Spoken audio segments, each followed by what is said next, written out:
బులెటిన్లో breaking news చూస్తున్నాం. L&T ఆధీనంలో కొనసాగుతున్న హైదరాబాద్ మెట్రో రైలు సేవలు తెలంగాణ ప్రభుత్వం అధికారికంగా స్వాధీనం చేసుకుంది.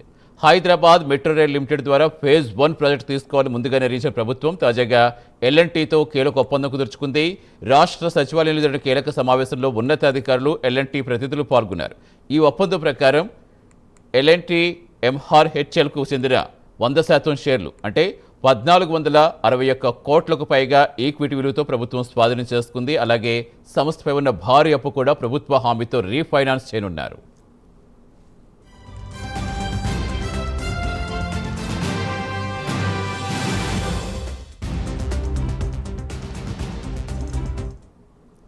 రెండు 2017 నుంచి 3 కారిడార్లలో 69 కిలోమీటర్ల మేర సేవలు అందిస్తున్న హైదరాబాద్ మెట్రో రైలు రోజుకి సుమారు 4,50,000 మంది పయనిస్తున్నారు.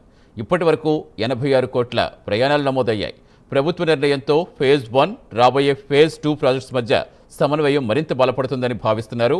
భవిష్యత్తులో మరింత విస్తృతమైన ప్రయాణికులకు అనుకూలమైన మెట్రో సేవలు అందించే దిశగా ఇది కీలక అడుగుగా నిలవనుంది.